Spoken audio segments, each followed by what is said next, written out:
At Pepperdine, you'll not only see policy differently, you'll see your future differently from here too.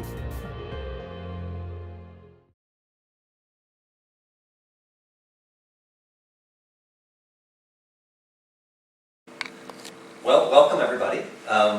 We're really privileged and honored today to have Dr. Gordon Lloyd with us to talk about James Madison and the First Amendment, and particularly to walk us through a website that is going to be useful, I think, not only for our class, but sort of for broader audiences to understand Madison's role in the drafting and ratification of the amendments and working through Congress, specific wording and all the struggles, arguments, compromises that went into that are so wonderfully illustrated in this website. So I've asked Dr. Lloyd to come and speak about that today with us and talk a little bit about it, and then let's have a Q&A and kind of a conversation and seminar with him as we go. Join me in welcoming Dr. Lloyd. And I also want to introduce Sean Whitney, a graduate of School of Public Policy, who's going to help us. He's going to stand up there, and I'm going to make a fool of myself walking around. But if there's anything that goes wrong, he can take the blame. Okay? Now, I think what we should do is to begin where we're going to end, and end where we're going to begin, which means the actual text of the First Amendment, which is what we're looking at. We can look at the entire 10 amendments, which is the Bill of Rights. But I think since this class is focusing on the First Amendment, but then one part of the First Amendment, let's just take a very, very quick look at what the relevant portion of the First Amendment is. It says, Congress shall make no law respecting, 1, an establishment of religion, or 2, prohibiting the free exercise thereof. And then it goes on to talk about freedom of speech in the press and the right of people to assemble and to petition. So the purpose of today is not to examine how the courts and other people have interpreted that phrase, but rather to work the other way around. How did that phrase come into being itself in the first place? Which is not... You didn't turn off your... I just turned it off. Yes, good for you. Good for you. Note, people, that was the operator's problem. You're going to excite, going to cut that? Yeah. Now you're embarrassed, aren't you? Yeah, a little bit, right. Okay, so what we want to do is to work the other way. How did that phrase come into being? Why are, if we can answer it, speech and press linked to it? Why peaceably assemble and petition linked to it? Why those 6 together? And why that language? Because this is not simply an exercise in excavation. It is that we look by, here's a theme that Sean will know very well. My approach is I go back to come back. And as you go back to gather information, to gather insights, to gather angles, that when you come back to the current world, and you're arguing with people or discussing with people, you can have a deeper, richer contribution to make to the argument. And I'll just give you one, maybe 2 first, just to tickle as we go through. And I've heard it said very often that the framers thought that freedom of religion, however stated, was the most important right of all, and that's why they put it first. And I think that it would be very wise just to take a look at that. It turns out that that's not correct, but that doesn't mean to say that the freedom of religion isn't important. It just means it helps you from falling into silly traps and making silly arguments that you don't need to make if you're a bit more thorough. Another one is, why is the Second Amendment right behind the first? Of course, 2 has to follow 1. But why wasn't the 4th behind the first? Why wasn't the 9th behind the first? And is there a link? Just as a proposition for us to think about, is there a link between the First Amendment and the Second Amendment? And what might that link be? Okay, so I just thrown out two, what we'll call tickles, to think, tickle your fancy, to think about that. And, I'll give you a third one, because I'm a prof. And that is, why is the Bill of Rights, I say is, why is the Bill of Rights, or the Declaration of Rights, at the end? If we take a look at state constitutions, they're either in the beginning, as a preface, or in the document itself. Why is it that this comes at the end? And that, it seems to me, is an interesting question. It may not lead us to any profound breakthroughs, but at least it, again, tickles the fancy, and I hope makes us curious and enriches our or not. It may not be a wow, but it might be a Okay, so I'll give you three, but there are more, and hopefully you can find some along the way.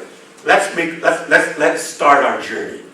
Okay, I have slightly rehearsed it with Sean, but not deeply, because I think a conversation of this kind of thing is an unrehearsed journey. And I don't know exactly where it's going to go, although I have those three things in mind. We're going to look at the origin, which means we're going to look at by origin, there are two parts to look at. One is a history. How do things, where do they come from? Origin. And are there certain documents that we can turn to at certain periods of time, say, aha, look it. And when you think of origins, you also think of philosophy. Who came up with an idea? So there's history, which provides a sort of an unfolding, and a document, and then an idea. When we think of politics, we can think of the principle of, say, prudence, which is not in high operation these days. And linked to prudence is deliberation, and linked to deliberation is compromise. And a lot of this story that we're going to look at, the politics of this story, is the politics of compromise, properly understood as sort of the art of compromise. The art of compromise is not, let's make a deal. The word compromise can be broken down into two parts, com and promise. Com is with, but promise now becomes promise. It's the same spelling, different pronunciation. So with promise, that is a handshake, an agreement, a settling, not necessarily a solving, but a settling. So the art of compromise is extremely important in the art of politics. But of course, there's going to be grubby stuff. Today, we only practically see grubby stuff. And I'm very, very suspect of people who try to rise above the grub and do something decent. So the politics involves the art of compromise, shall we say, properly understood, and backroom grubby. And that's going to be found particularly from the historian's pen. All right. Let us begin with that framework: origin, history, philosophy, politics, compromise, grub. Okay. Let us begin by just going to Google, the origin and politics of the Bill of Rights. Somebody wants to just click that in, and you will see that there are 36 million. About 10 minutes ago there was 76. This afternoon there was 135. Wow. So I don't know how it shifts like the stock market, right? I have no idea how it does that. But if you take a look, the origin of the teaching American history is number 1, number 2, number 3, and number 4. I'm not really known for this. I'm known for the Constitutional Convention. Right. But somehow this Bill of Rights captures the imagination of students, of teachers, of somebody, and I don't understand the Google numerical system, but I'm going to accept it. Because I like the outcome for the moment until it keeps dipping, and then I'm out of it. But if we just click on that first one, it comes up, the origins and politics of the Bill of Rights. So a summary, it's an interactive. It's supposed to be a wow. And so, for example, So just give an example. If we go to the rights of conscience, what is here is the Bill of Rights on top. So if we just go to the rights of conscience, and we, the scale here is such that we might have to do it. But you can see, where would we find in all the documents that exist, where would we find the rights of conscience? You will not find it in Magna Carta. You will not find it in the English Petition of Rights. You will find it in Charter of Rhode Island. You will find it in the state constitutions. You will find it when you get to ratification. So there is a quantitative question here. Quantity doesn't tell us everything, but there's a quantitative issue that somehow the subject matter that you are looking at, the right of conscience and the establishment of religion, how far back do you go historically or philosophically? Not the Magna Carta. It starts somewhere else, and it is developed somewhere else. So where else? So I'm just giving you that because it provides you with a very, very good summary and you can play with it. I'm not going to spend all the time doing that, but as Jeff said, this is an introduction to the site and an encouragement. Okay, now, if we were to go back and say that we're going to take a look at the documentary origins. You take a look at the documentary origins. So let's take a look at the English and colonial roots. So we've got history and philosophy. There's English and colonial roots are often mentioned. So if we go down and we see here's a chart. And here's the Bill of Rights, the content of the Bill of Rights. If you were to take a look at a Bill of Rights, which we started off with, there are actually 26 rights in the Bill of Rights. Although there are 10 amendments, there are 26 rights in there. 6 of which are in the First Amendment, 2 of which deal with religion. That's just quantitative. We're not talking about qualitative at the moment, we're just talking quantitative. And if we were to take a look, 9 of the 26 come from Magna Carta. And it seems to me that raises a curious question. I have been to many museums, including the National Archives, in which you often see a picture or a painting or a replication of the Magna Carta next to the Bill of Rights. There are many such renditions. In fact, there is a plaque at Runnymede in England where the Magna Carta was signed in 1215, and there is a plaque there. And it says on this spot, Magna Carta, and it's donated by the American Bar Association. The British don't seem to pay much attention to, but we do.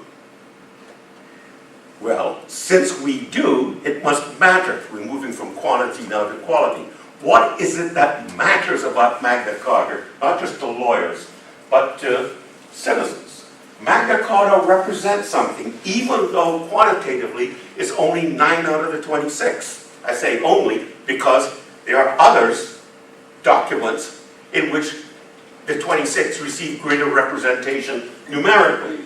Well, I'll tell you what is important about Magna Carta, as Sean is emphasizing: due process of law, takings, just compensation, no excessive bails and fines, no cruel and unusual punishment, speedy trials, what we might common law, impartial jury.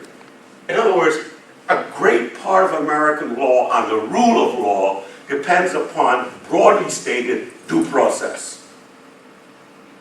And without due process, the rule of law, which is the qualitative question, would be in greater difficulty. So Magna Carta is important, not just for lawyers, but for those of us who appreciate the rule of law. However, there's something else that's going on in the British tradition, and that is, it seems to have an absence. There are 3 documents for the British tradition: Magna Carta, 1215, English Bill of Rights, Petition of Rights against the King, 1628, and the English Bill of Rights, 1689, which has often been said to be the model for America. One of the things you will notice that is absent in Magna Carta, English petition, and English Bill of Rights says there is no reference to establishment of religion or conscience. So if we were to talk about religion, establishment of religion and conscience, we have to look somewhere else for the origin or the idea or the establishment or the germ. Now, I know that we could go back and back and back and back. We've got to start somewhere, right? We've got to start at 3:30. We've got to end sometime. We've got to end at 4:30. So every story we tell might have an arbitrary beginning and an arbitrary end, but we have to do it. All right, so we've got to, maybe you could go further back than 12:15. You could go back and say, thou shalt not steal. Right? All right, so I'm starting at 12:15. Okay. But notice then that but there's an absence of a concern with, well, the religious question. The religious question may be tied up with the political question, but it is not explicitly stated. If I were to look at the document and say, for example, Sean, if you were to press on that, click it just there, just press on it. What happens is the Magna Carta comes out. So those red dots in there will give you the document. So that if you wanted to study further, you could look at the document. Okay, just to show you what is also more possible. Okay.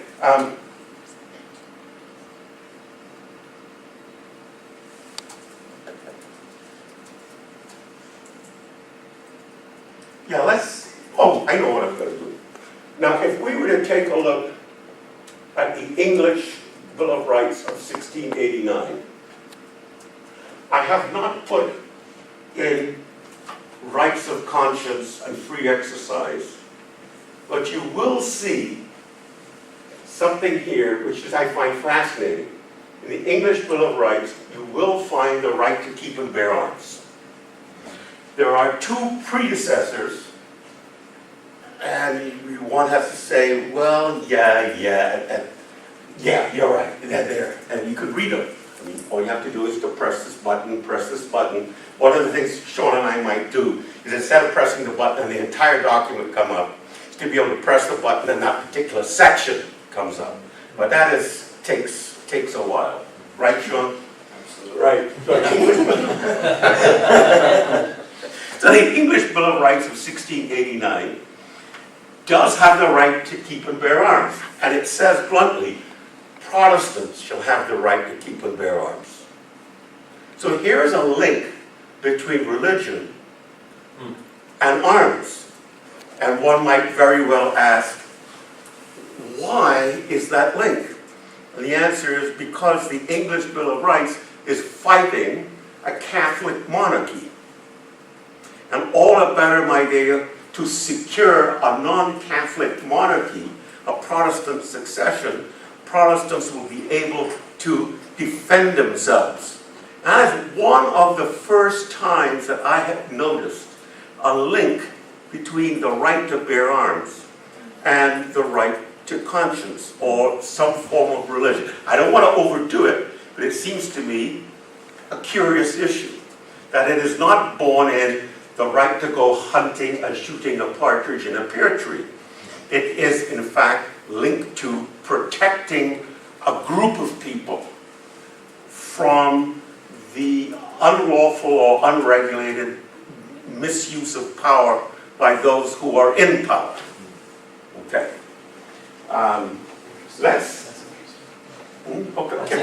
Then we could talk more about it. Yeah, right. Some interesting things come about as a result of this.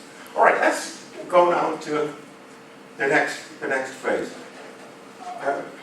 We've in effect done a 20-minute coverage of the origins, the history and the philosophy. And we've raised a couple of interesting points, namely Magna Carta with its lack of conscience, the state constitutions with, and where does this right to bear arms fit into the whole, to the whole mix. So let's take a look now at politics of the Bill of Rights, which I've said can then deal with prudence, they can deal with grub.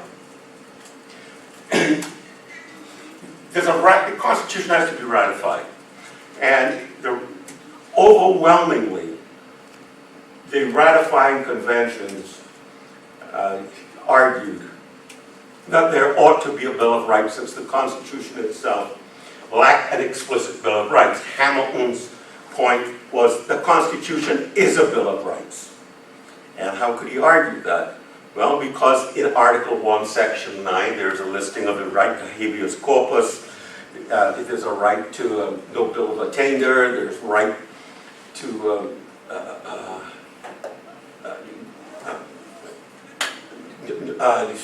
what is it? No ex post facto law. So there are rights. Moreover, creating a republic is done by the right of the people or the consent of the people. So we do not need a Bill of Rights. At that particular time, during the Federalist Papers, Madison agreed with him. Who is it that introduces the Bill of Rights in the first Congress? James Madison. So this raises a very important political question. Is this grub politics? Did Madison just simply change his mind and he didn't care? He just put his finger up which way is the wind blowing?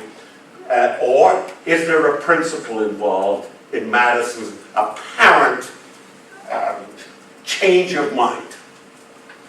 And it is true that in the ratification debates there was this position of a Bill of Rights.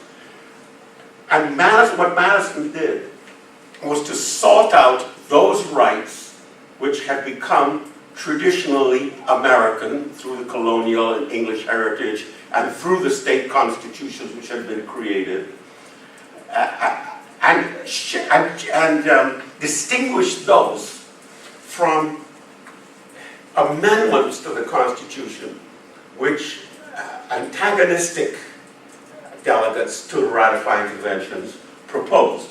So you've got two kinds of opponents.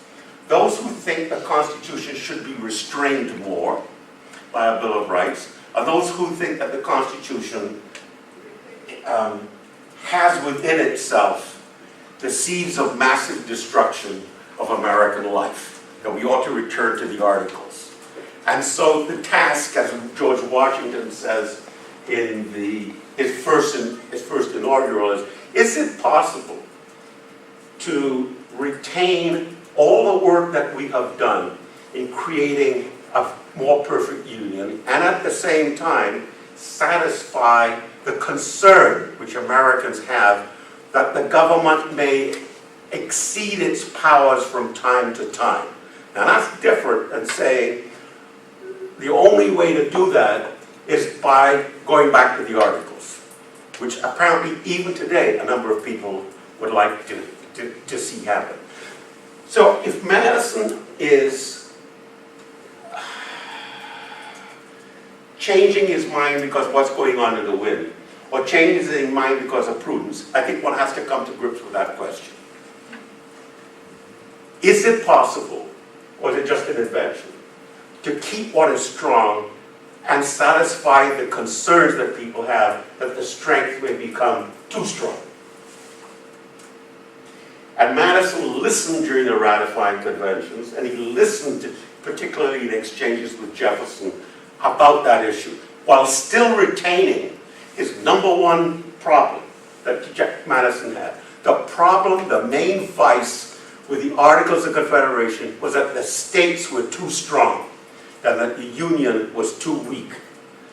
So Madison has to, if he gives up that basic point, then I would say he's acting in an unprincipled fashion.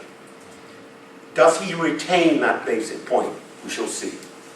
Okay, so let's turn then to the politics of the Bill of Rights. I think it's number 2. The politics of the Bill of Rights. Now, this is a very complicated site, but it is very, very thorough. And as long as you keep the distinction between origins, which deal with history and philosophy, and politics, which deal with prudence and grub, then I think you'll be all right. Because both are at work in the Bill of Rights. So, the ratification controversy is over, the government gets started, and the first Congress begins. Anticipating the Bill of Rights in the first Congress is Washington's statement. Debates in the first Congress. If we go to the debates in the first Congress, there's 5 dimensions, and this could be, I think you could write a paper or do some further graduate work on all of this. If we go down, you'll see dimension 1 is Madison's speech. That's his famous June the 8th speech, in which he makes the argument for a Bill of Rights. People are saying, but is this the same Madison who just 2 years ago sided with Hamilton and said we don't need a Bill of Rights? It's remarkable. Jefferson has an impact on Madison. But I would also add the fact that the Constitution is ratified has an impact on Madison. Now we can talk, because the main object of those, shall we say, extreme opposers was, let's have a second convention. And Madison said, under no way, one miracle is enough. So Madison proposes amendments to the Constitution. He makes 9 huge proposals. Where did he want them? Well, what I've done is to try to show you. If you look at Madison's proposals here, incorporated into the Constitution, and go down, where does he start? He starts by saying, let's add the Declaration of Independence to the preamble. So we make it a comprehensive, inclusive preamble to the Constitution. And then he goes and he says, well, what comes after the preamble? Article 1. Where in Article 1 would I like to stop? And he says, I'd like to stop at Article 1, Section 2, which deals with representation. The reasonable anti-federalists said that 1 for 40,000 is inadequate representation. Let's change to 1 to 30,000. So Madison says, you got a point. Let's introduce that. Because the anti-federalists, the opposition would say, you never know, by 2018 it may be 1 for 600,000. And what kind of representation is that for a representative government? Which is, I think, a very profound question. Give the anti-federalists, the opposition, enough time and they'll come true. So that's what Madison does. What does Madison do? He's opening up this original Constitution. He's saying, let's change this. So if we go down, we see Section 3, no changes. Why? Because that deals with the Senate, and 1 state, 1 vote. There's no need to change that. Representation is not the issue. We go down, Article 5, Section 5, no changes. Article 6, no changes. Third proposal. Compensation. The opposition said, you know, it's a bit messy, a bit nasty, that in the Constitution the executive's pay can be controlled, the judge's pay can be controlled, but Congress's pay can't be controlled. That sounds like corruption. So Madison says, you know what, you have a point. So let's introduce that Congress cannot have their pay increased until such time as they've had an election. Well, that ultimately, as we know, gets defeated, but comes back to be an amendment. The final amendment, which is adopted, and that was about 20 years ago. And if you take a look at it, it's exactly what is here. Right? So we go down. And we stop here for a moment at Section 8. Article 1, Section 8 of the Constitution is where the powers of Congress are laid out. There are 18 powers, including General Welfare Clause, Interstate Commerce Clause, the Taxation Clause, many clauses dealing with war and military, and also a clause at the end saying that Congress shall have power which is necessary and proper for putting into effect the aforementioned powers. For those people who are concerned about a runaway power of Congress and the federal government, Article 1, Section 8 is the main concern. And so it is at this point, Article 1, the original Article 1, Section 9 restrains. That's where you'll find habeas corpus. That's where you find ex post facto Article 1, Section 9, which restrains Congress. So, what happens?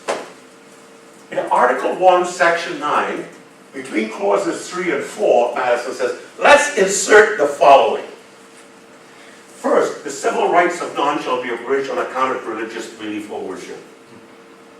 That, in a way, means free exercise. I am free to exercise my religion and not be punished in a civil service job. Second, nor shall any national religion be established.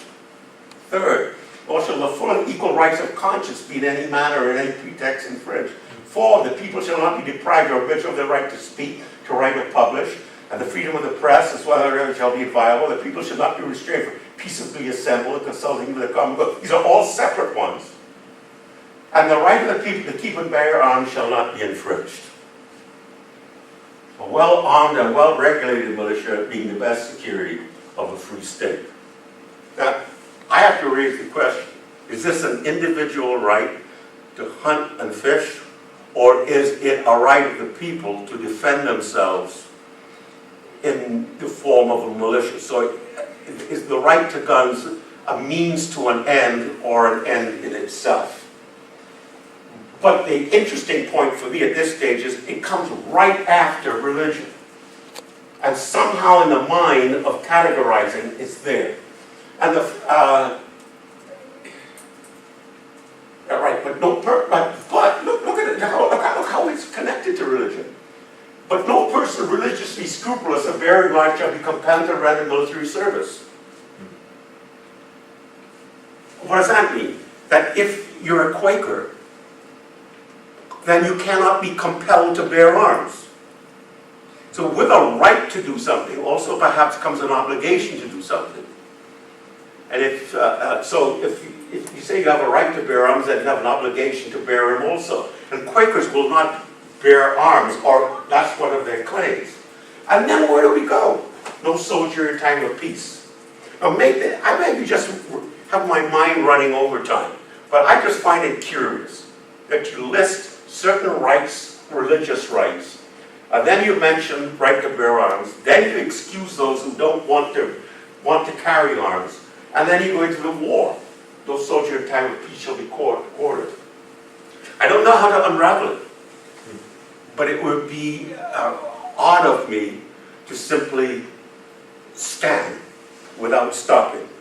And I've stopped, but I don't have the answer.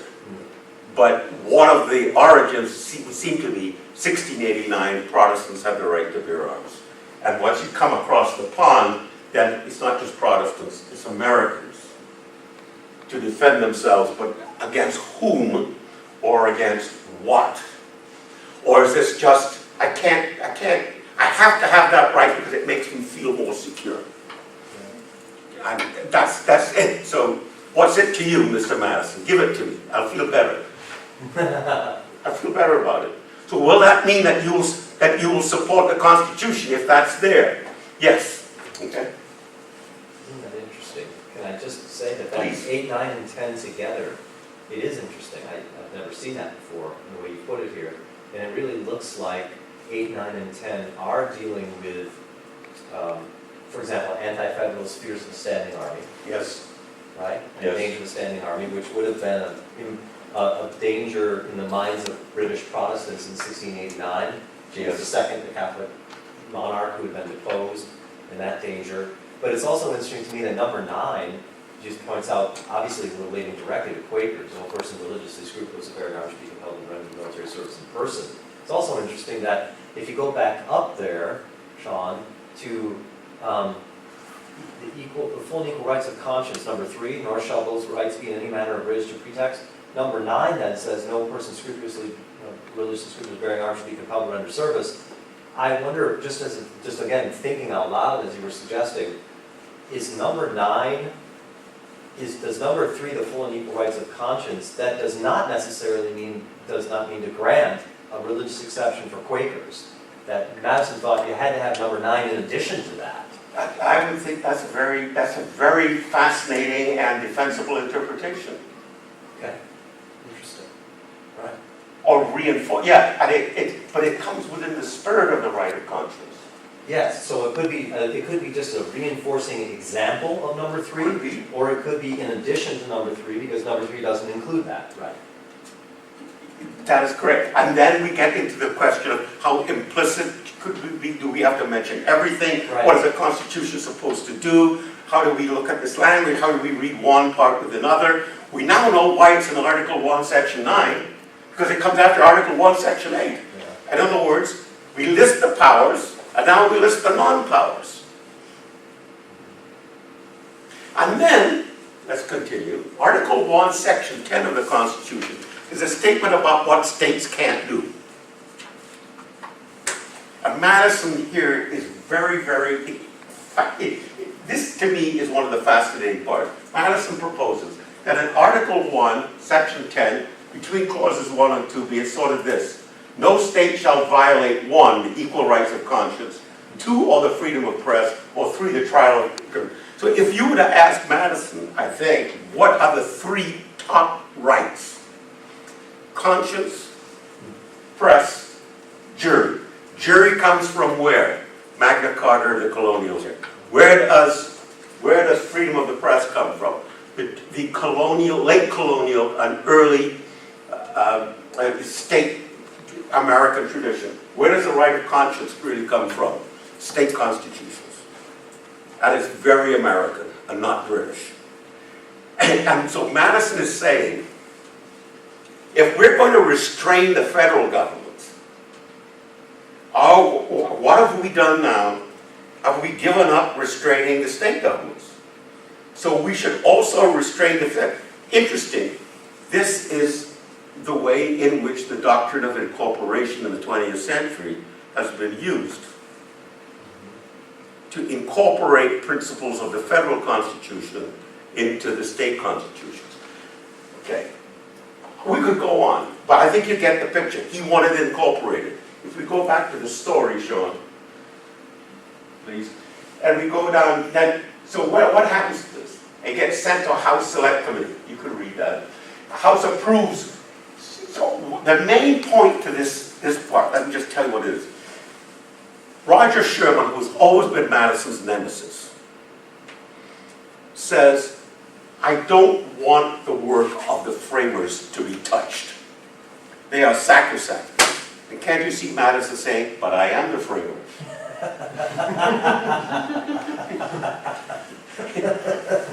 And I want the document opened up and everything put in. And Sherman wins. Not for the first time, not for the last time. Sherman wins. And so what happens? All the very, very hard work that Madison does to say, put this here, put this here, put this here. Somebody, we don't know who, but some clerk probably, sits down and plucks them out in that order. Plucks them out in that order. And then the House and the Senate argue, and they argue, drop the Declaration of Independence. That's the work of the previous framers. Don't touch it. Don't do anything to the preamble. And so what happens is that we now have 17 amendments separated from what Madison wanted. What becomes the first amendment? Census. 1 for 30,000. Why? Because that's how Madison began. What becomes the second amendment? Compensation. Why? Because that comes second. What becomes the third amendment? Religion. Why? Because that is how Madison started it. So somebody, unthinking, nothing to do with history, nothing to do with philosophy, plucks Madison's very careful work out and lists them as 17 amendments. Sherman wins. So it comes at the end, rather than at the beginning or in the middle. And then it goes to the Senate. And guess what the Senate does? The Senate drops, because it's the way the states are, drops the 3 restrictions that Madison put in against the states. So we get down to 12. And those 12 go to the states for ratification. And we end up with 10. 2 get defeated or don't get the appropriate number. And they are the compensation clause and the census clause. And in that process, I think we could do one more. Let's see, just go back. If you were to do the 4 stages, do the 4 stages, and this is where we're going to end. 4 stages. See, there's a various columns here. Let's just look down. Okay, these are the 17 amendments passed by the United States. So Article the 1st is the census. Article the 1st is the census in the Senate. Okay. Since the Senate and the House disagreed, they have to have a conference committee, just like today. A conference committee to iron out the differences. Guess who's on the conference committee? Madison. So this is the first. If you scroll down to number 3. As it comes out of the House, Congress shall make no law establishing religion or prohibiting the free exercise thereof. That is very Madison. And the rights, nor shall the rights of conscience be infringed. Conscience is in there. That's very Madisonian. What does the Senate do to it? No law establishing articles of faith or a mode of worship or prohibiting the free exercise of religion. Conscience is dropped. I don't know why. The Senate doesn't have records. Does it make a difference? I think so, but I'm more than willing to talk about it. It's the Senate that adds to the religion clauses freedom of speech, the press, peaceable assembly, and petition. So one way you get down from 17 to 12 is that you collapse a few of them. So if someone were to ask you, where does that connection, those 6 together, who came up with that? The answer is the Senate. The House considered them to be separate. So did Madison. So as you can see here, freedom of speech, the press, etc., is considered to be separate. And here comes the 5th in the original. A well-regulated militia, says Madison, composed of the body of the people, being the best security of a free state, the right of the people to keep and bear arms shall not be infringed, but no one religiously scrupulous of bearing arms shall be compelled to render military service. So there you can see the connection again between the right to bear arms and religious scruples. Again, saying that. Article 4, according to the Senate, drops religious scruples. Again, I don't know why. Does it make a difference? I don't know. I think so. If we were to go up, this then is what So you've got the House version, the Senate version. I focus simply on the religion clauses and with a little twist on the arms. So what did the House and the Senate finally agree to? 12. Okay. Did they do anything? Please, yes, that's it. Did they do anything to the religion clause? Yes. That would be number 3. Thank you. I would agree. Congress shall make no law respecting an establishment of religion. So it's in the conference committee, of which both Sherman and Madison are members, that we get the establishment of religion clause. This only comes right at the end of the entire discussion. I don't know what they're trying to fine-tune here. The Congress shall make no respecting the establishment of religion, or prohibiting the free exercise thereof, or abridging right of speech. Conscience has disappeared explicitly. I don't need to say it's explicitly disappeared. I mean it's disappeared in a sense that you have to read conscience back in, and you can read it given the history and the discussion. But I don't know what it is. All right. So then we get the Constitution. I mean the Bill of Rights. I'm going to end on that note, which is a note which suggests, and I've taken you on a journey, partially rehearsed because I've prepared, and partly rehearsed because I've asked Sean to highlight 2 or 3 things. But I have no idea when I started where we're going with this. I hope we can still continue that. By origins, I mean the history and the philosophy. By politics, I mean the art of compromise and the art of simply grunt and where's the wind going. I think you have to put both together in order to understand how the language of the First Amendment became that language. Could it have been otherwise? Could the language have turned out to be different? Yes. What to me is the most glaring omission? The right to conscience. Does that mean it's not there? No, it doesn't mean that. But you have to read it into free exercise. Well, wasn't free exercise and the right to conscience there at one time? Yes. Does it make a difference? Is that not just superfluous? I don't know. So part of a journey is, what's the next one? Question time. So many questions that I have. But just one to start with, I guess, and goes back to almost your last comment, really. What to make, two things strike me. First of all, you're right, the language could have turned out differently. That's so important for us to remember because we're so used to seeing, and this class and these students will be reading the Supreme Court opinions on that text. And the Supreme Court does not read them in the judicious way that you suggest. They read them as though the language could never have been any different. Yes, that's Right? So, if the language could have been different, is the suggestion that you're making then is that what's really important, the language of course is important, but what's really important is to see the changes here is to keep in mind the underlying principles that would have animated these particular words and would have been in the minds of those at the time who were debating and deliberating on these words. Because those principles can be expressed in words with different words, but we could be talking about the same principle. Yes. Yeah, no, I think my short answer is yes. And in this, if we go to the politics of the first Congress, debates in the first Congress, there you are. Shown number 2, that's it, 5 dimensions of development. And we go all the way down to the end. Well, not quite that end.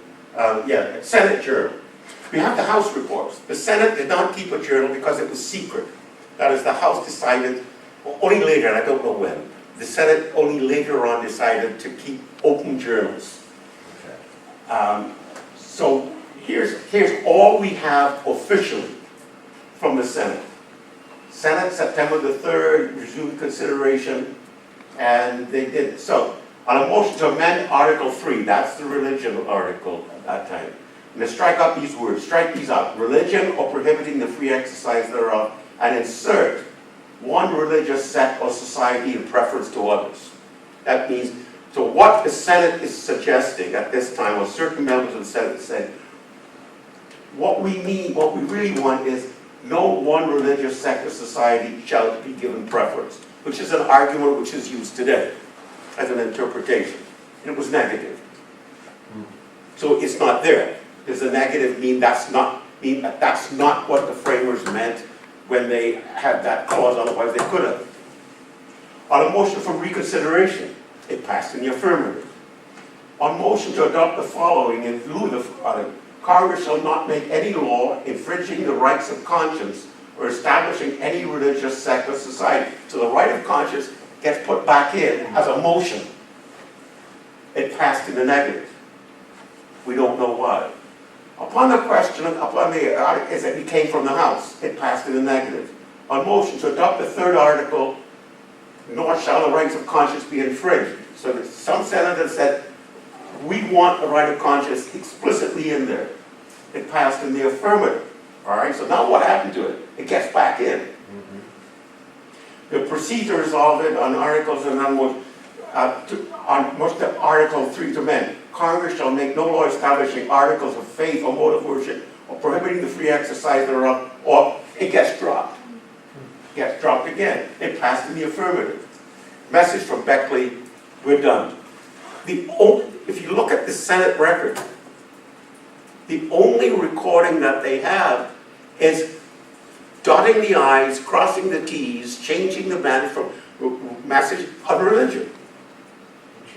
And I would hope, I haven't done the work, but I would hope it'd be fascinating for somebody to look at Macaulay's diary or look at people who were there in the Senate, see their letters, and see whether or not there are any explanations out there concerning why these things happen. And unfortunately, there is no extensive, or as far as I know, extant existing record which would help us. So all we're left with is there's a word change here, there's a phrase change here, and we're left guessing. Yeah, and we're left guessing why we have so little left from them, but so much of that so little is on religion. And there could have been so many other topics that they could have. You've got exactly the point I'm making. Of all the Constitution they could talk about, of all the things that they could record, it's religion that they record and talk about and go back and forth. Virtually everything else is minimal. Can I just, you're sparking so many ideas in my head, which is exactly what a presentation like this should do, right? But let me just throw this out to you and tell me what you think. The Senate is the place of the states, especially at that time. Yes. The states, as we were just talking about in class today, at the time of the founding, have really varied understandings of church-state relations, from totally disestablished in a place like Virginia to very established in a place like Connecticut. And they have different kinds of establishments and different understandings. It's quite a spectrum of possibilities. Is it possible that this occasioned so much discussion because the states had so many different church-state establishments and relations, and so many perhaps different understandings of religious freedom, that this was one issue on which they just couldn't come to much agreement, and they had to think it through because it would affect so much of their state? I think that, again, like your first question, that's a very sensible and defensible answer. And it is true. So, for example, one play on that is that when Madison wanted to say, all right, Jefferson, when you say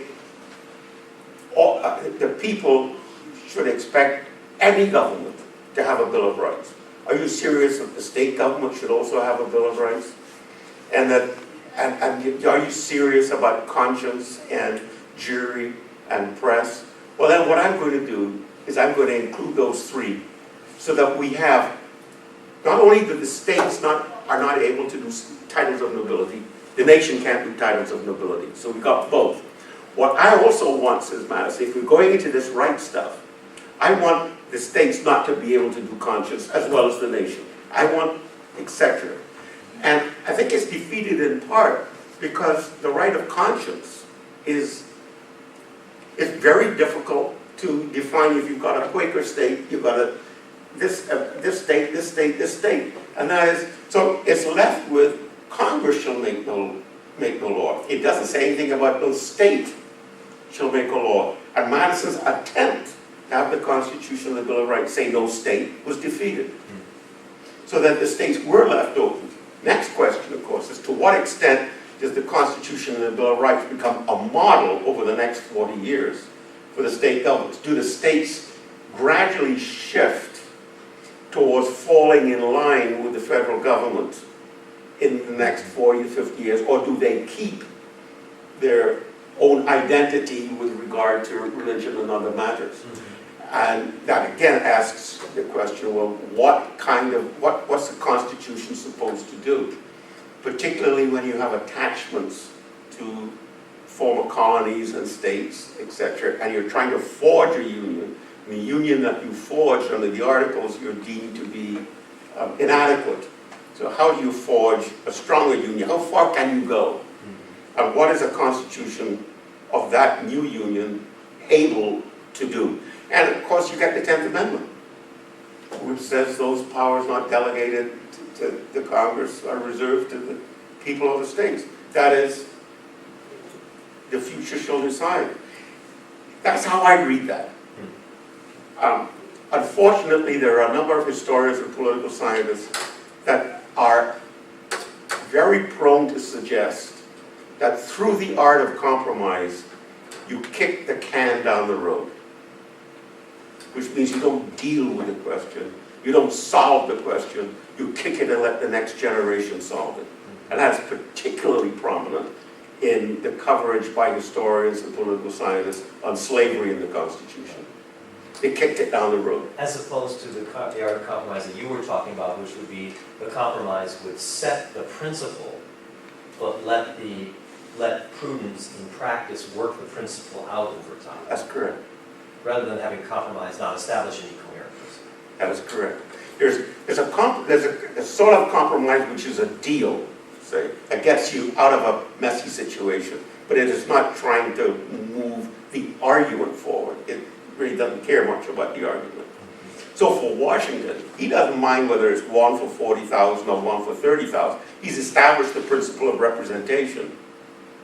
And whether it's one for 40,000 or one for 30,000 really is not critical once you've established representation. Now, I would have to say that if Washington were confronted with what about one for 600,000? I think you're stretching the principle to a little bit. Yeah. So I think, so somewhere in there, you can, in the end, Madison wanted these rights to be incorporated in the Constitution. If I may help Madison out a little bit, which he doesn't need any help at all, but it helps me to help him. It is that I think what Madison wanted to avoid, in my own language, were having two constitutional law classes, one dealing with powers and the other one dealing with rights, as if there's a massive conflict between the Constitution as it came out of Philadelphia and the amended Constitution of the First Congress and the court. And the amended Constitution belongs to the courts, and the original Constitution now belongs to the President. And the Congress is goodbye. Yeah, right.